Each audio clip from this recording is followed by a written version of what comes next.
On the first day of my new job, I was ready to change the world. I marched up to that office building with my new outfit, and I was ready to go. And I noticed on my way in something that I had not seen in the interview, and that was that the office building was right next to a cemetery. So I came in, said hi to the receptionist, and gave her a nice big smile, and she smiled back, and then I noticed that her smile did not quite reach her eyes. It came close, but not only did it not really reach her eyes were kind of dead. I saw my acquaintance Jessica waiting there in the lobby for me, and she started filling me in on the team that I'd be working with. And she kind of gave me the lay of the land, and then she started using words like fun. And my antenna went up because in this case, fun is never fun. So not only was I going to be working with this fun team, but I was going to be in charge of them, which I had definitely not heard about in the interview. So Jessica took me upstairs and showed me my workplace because apparently there weren't any more desks. The company was short and there was no desk for me, no cubicle for me. So my boss and Jessica had set me up in the common area across from the kitchen where all kinds of meetings and birthday parties and other distracting things would be held. If I really needed to have some personal stuff somewhere, I could shove them in the locker down the way, but I was going to need to bring my own padlock because that would not be provided by the company. So there I was, new job, fun team, next to a cemetery, dead-eyed receptionist, and nowhere to keep my stuff. Nothing to surround me that reminded me that I was still alive. Things got off to a rocky start with my team pretty quickly. In that first meeting, I saw that they were used to kind of doing things their own way, and they were pretty good with that. They didn't really want anyone getting them back on the straight and narrow. And I got it. If I'd been in their position, I probably wouldn't want to have had someone like me around either. But as it was, I had a job to do, and I wasn't really sure how I was going to do that. I remember in that first meeting when things kind of started going south, glancing out of the window and catching a view of the cemetery and seeing a little balloon tied to a gravestone fluttering in the breeze.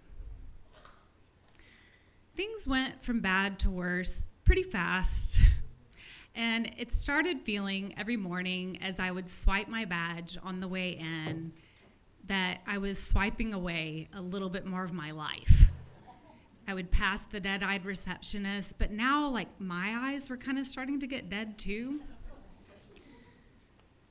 My teammates started getting more and more aggressive with me. They would blow past my deadlines as if they did not even exist. They started rolling their eyes at me during our meetings.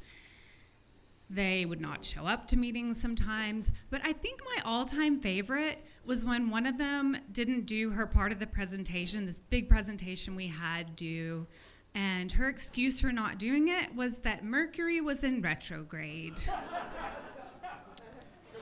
which seemed perfectly legitimate to her.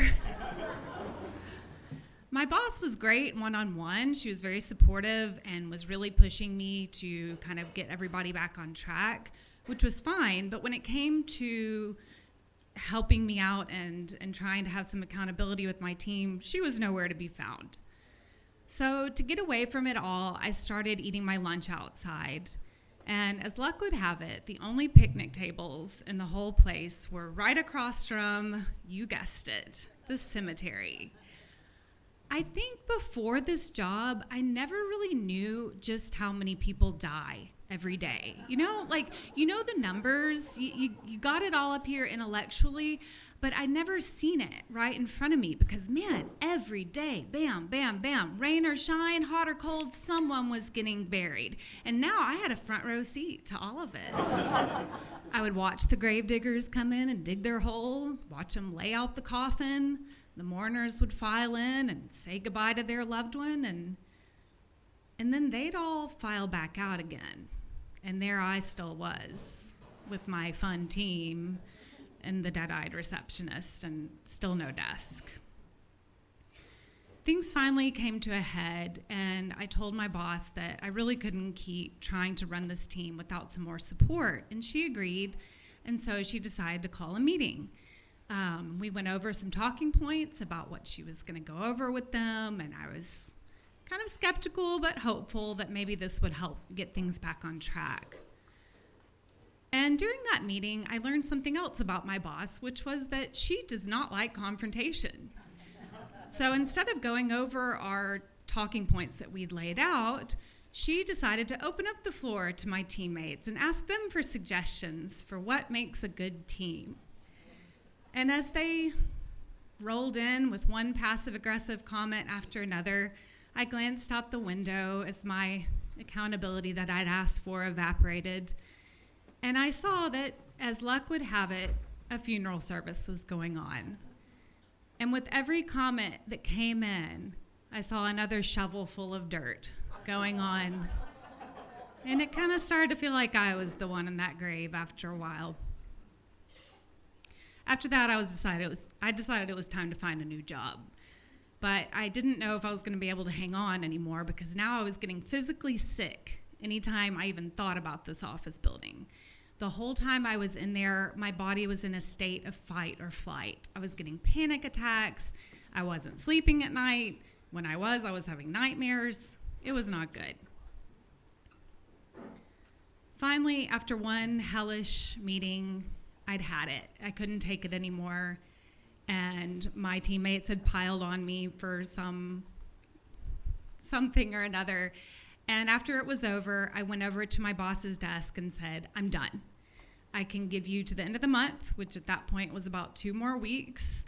But after that, I'm out. And her jaw hit the floor, because through it all, I honestly think she never thought I was going to leave. In the end, I made it 2 more days. Because even though I was mostly dead at this point, there was still something left in me that was still alive, and I wanted to preserve that.